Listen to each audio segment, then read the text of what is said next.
What's going on, everybody? I'm Commander RestlessCorpse, and welcome back to Elite Dangerous. This is, I believe, episode 62. I am a few jumps away from where we left off yesterday, and today I've got, I think it's an O, it's a big star plotted. It's 5 jumps away, but right on the other side of that is another big star that's actually relatively close. So I'm going to try and knock them out both tonight. In this video. But the second big star actually has a whole bunch of stuff in it, including her big... Oh god, oh, it did not throttle down. That could have been serious, ladies and gentlemen. But the second big star has also her big AEBE in it, so, you know, I have to go ahead and check that out. But, yeah, so today, like, right before I started, and I'm actually recording this super late. It just seems like that is my curse. I always end up getting myself into things before I can actually sit down and record. Today, I watched Interstellar. And if you've seen Interstellar, you know that it's almost a 3-hour movie, which I actually turned into about 3.5 hours. Because when I first started the movie, I put it on and I was finishing up some stuff in The Division. So I wasn't actually like paying a whole lot of attention because if you haven't seen the movie, first of all, there's going to be a little bit of a tiny bit of there's going to be some spoilers, just because I mean I'm going to talk about it, but at the beginning it starts off, you know, farmer and blah blah blah, and there's, you know, Matthew McConaughey is like a farmer and his kids, and he's living with his wife, or his dead wife's father or whatever. So I'm looking at it and I'm like, oh, this is boring stuff. Like, when are they going to get to the good stuff? I know it's a movie about space, so I wasn't really paying attention, and I was finishing up stuff in The Division. And then it got to a part where he found like a military installation or something, which obviously I know what it is, but I didn't at the time. And he said something that sparked my interest and made me restart the movie and actually pay attention. And he said to a robot, you really, he's like, you still think you're a Marine?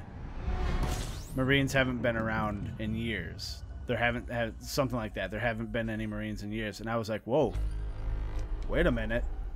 Is this a post-apocalyptic movie? So I had to start over, and it kind of is. Like, I mean, not necessarily. The apocalypse is coming, I guess, but things are going on.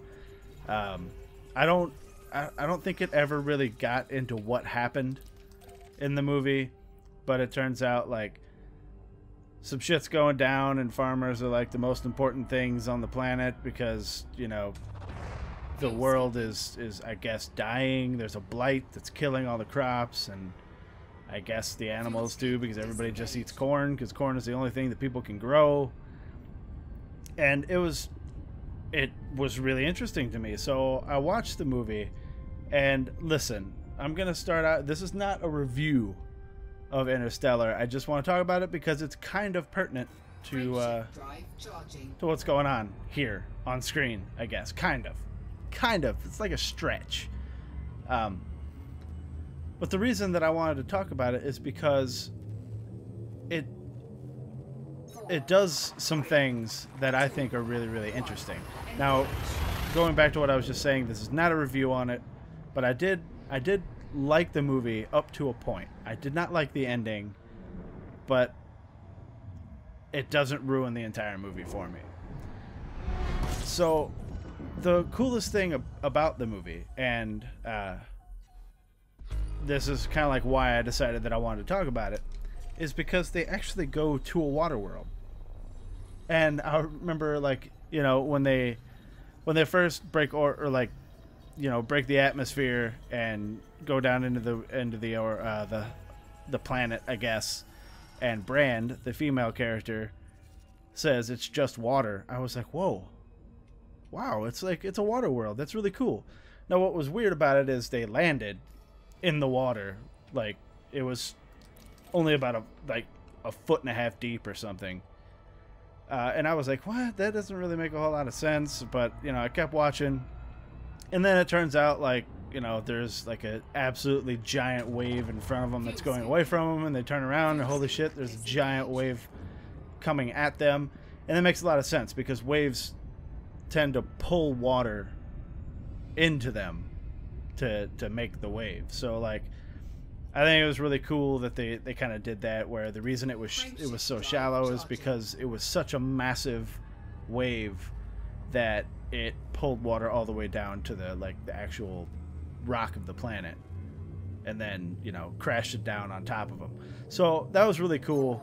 But it was just cool seeing that. And then they go to like an icy planet where Matt Damon's character tricks them into thinking that it is a viable planet, because what they're doing is they're looking for another Earth-like planet, which again is kind of pertinent to what's going on here, because that's what I'm always looking for.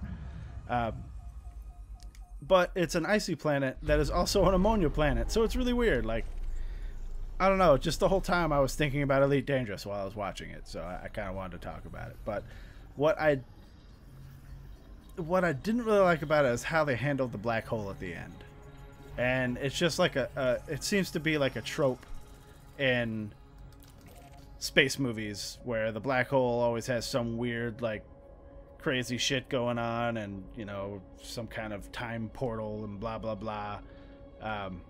But you know what, I can look past that because the visuals of the black hole were absolutely amazing. Like, it looked really fucking cool. And like the planets that they were checking out were orbiting the black hole. Like, the black hole was the main star of the system. They called it Gargantua, and I thought that was pretty cool. The ice planet looked really cool, and like something it amazed me when they flew down onto the ice planet, because as they were flying through it, they were you know, they had broken the stratosphere and they were descending, and the ship bounced off a cloud, and I was like, holy shit, that's awesome. The clouds are frozen. It is an ice planet with an atmosphere, but the clouds are frozen. That's really cool. It's a really cool effect. And what it looked like to me is that the entire planet was just clouds. Like, it was all frozen clouds, because while they were walking, you could see like down below them, and Matt Damon's character, Dr. Mann, was talking about going down to the surface.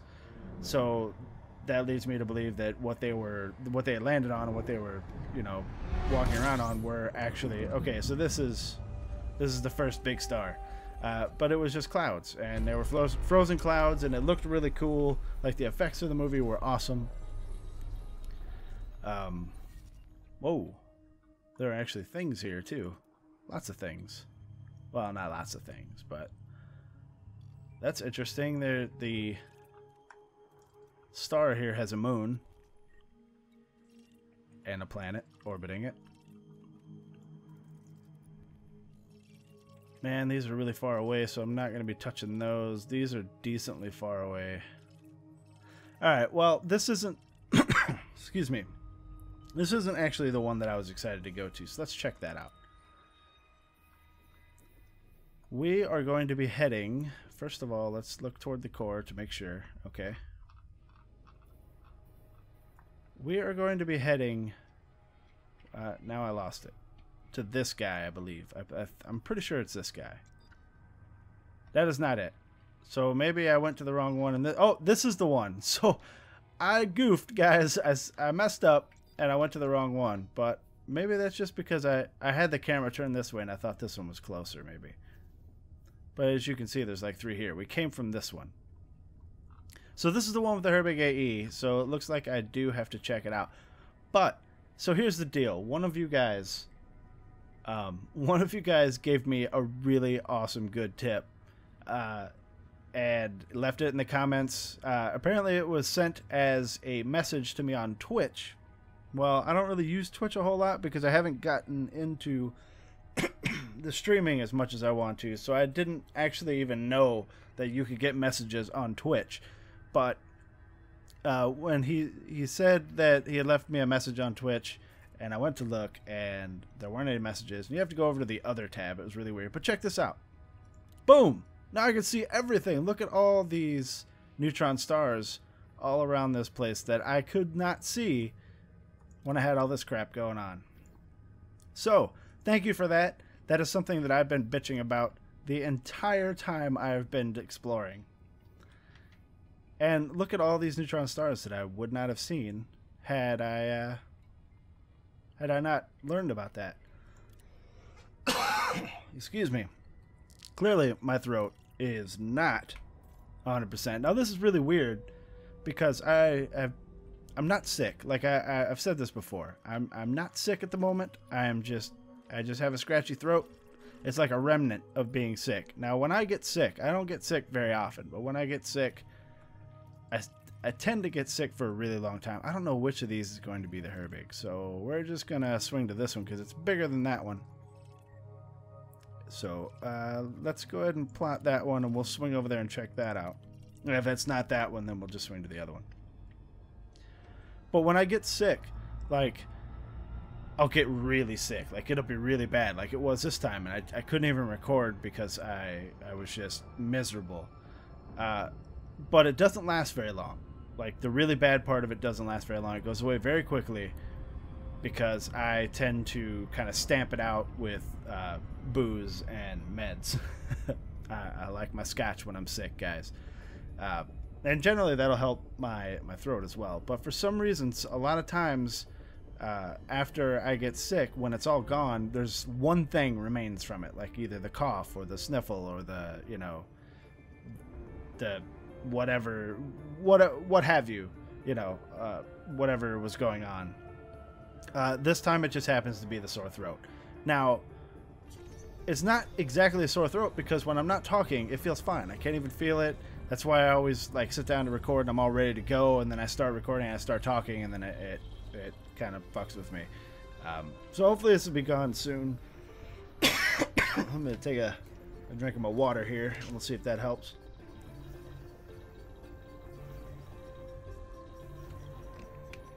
All right. So yeah, Interstellar, it was a decent movie. I don't like how they dealt with the black hole at the end. Like, Matthew McConaughey goes into the black hole. He ejects from his ship because he tries to sacrifice himself so that the other character can get to where she needs to go to start a new colony on a different planet. And his ship starts to kind of pull apart in the black hole, so he ejects, and then all kinds of psychedelic stuff happens, and it's weird.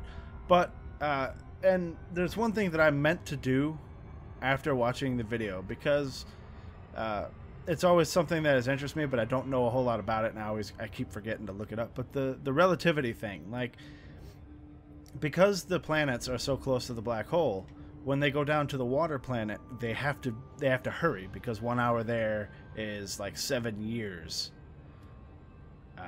outside of, like, seven Earth years, 1 hour there. So they go down and something happens and they end up having to stay there, and when they get back it's been 23 years. Like, the guy they left up on the station says that he had been waiting there for 23 years for him, and he had given up. So, like, I don't understand how that works, like the relativity. I guess that's the theory of relativity or whatever. I don't understand how that works, and I'm going to be looking it up. But if you if you guys want to give, like, a, you know, if anybody has like a good grasp on it, just throw it in the comments. That'd be really cool. I'd love to hear, like, your layman's explanation for it. Or if you want to get super technical and you know a lot about it, write me a book. That's totally cool. Okay, so here's the problem. This Herbig is going to be really far away. It looks like it's going to be this guy. That is a shame, because that is so we're gonna have to skip that one. But I guess while we're here, let's see how far away this is. All right, let's just let's find something. It is time. I mean, there are a lot of I guess there are a lot of, where, like, how far away are you, and what are you? Oh, that's not bad. Let's go swing by this guy, and then, because this is away from the core from where I am, Oh, you know what? That's just out of the way. That's out of the way. So let's just start plotting some courses to some of these neutron stars here while I talk. Once again, though, I am going to have to cut this guy short because I am starting to lose the voice here. Can it plot with? Okay. Well, I'm going to leave that off while we're doing this. Whatever. But the whole relativity thing, like, interests me. I don't understand how it could work. Like, I mean, if you're down somewhere for an hour, shouldn't it be an hour everywhere? I don't know. And maybe that sounds stupid. It probably sounds stupid, especially if you know about the whole theory and whatnot, and you understand it. Then you could be like, "Come on, RC, you sound like an idiot." But I'm really curious about that. So if you guys want to explain it to me like I'm 5, I think that'd be pretty cool. Otherwise, I probably am going to be looking it up at some point. But I'm going to give you guys a little bit of time to explain it to me before I look it up, because it seems like, because of the way I record these, it seems like anytime I ask a question, a lot of times I've already found the answer by the time you guys see the video. Alright, where are you, buddy? I hit that. Oh, man, I guess not. I was going to say I hit the throttle down button way late there, but it still seemed to do it. In any case, this is probably going to be one of the shortest videos of my Elite Dangerous career here, because I'm going to go ahead and drop you guys here, because it is, like, I'm really having a hard time with the throat issue here. But I just wanted to, get this video out there, talk about Interstellar and how, it had some cool stuff that reminded me of Elite Dangerous. You guys can trust me when I say that I will be knocking out all of these neutron stars here. But I do not have a screenshot for today. That's a shame. I don't really like using cockpit views as thumbnails. So let's go over here. Well, actually, first of all, let's get away from the damn star, because I don't want to accidentally run into this damn neutron star. So I'll see you guys in a second. We're going to get in a screenshot mode. Alright, ladies and gentlemen, so here's what I was thinking while I was getting ready to get this screenshot. I think next time, tomorrow night, when I record, I'm going to probably take precautions beforehand, like have some cough drops or something, or some kind of cough medicine to help my throat, so that I can get you guys a good and proper video like I used to do before I got sick. Because I feel really bad. I feel really bad that, some of you are, a lot of you are like really, really loyal viewers, and you watch every day, and I feel like I'm kind of jipping you on these short videos. So I'm going to do that. I'm going to get some medicine or something and see if I can do that right before I record, so everything is nice and okay in there for talking. In any case, guys, if you like this video, go ahead and hit that like button. If you want to see more videos of Elite Dangerous or any of the other videos that I've done, go ahead and hit that subscribe button. If you have anything to say, throw it down in the comments, especially if you want to, like I said, explain to me like I'm 5, the theory of relativity. Or I could be mixing two different things. Maybe the theory of relativity isn't exactly what they're talking about. I don't know, but they mentioned relativity a lot. And I know that in Elite Dangerous with the Super Cruise, it kind of bypasses that, so you don't have that problem. So time doesn't freak out. But anyway, yeah, explain that to me, because it like boggles my mind how time could be different in one place and, different in another place. It's weird. But remember, my name is Commander RestlessCorpse. Thank you guys very much for watching. I appreciate each and every one of you, and I'll see you guys in the next video.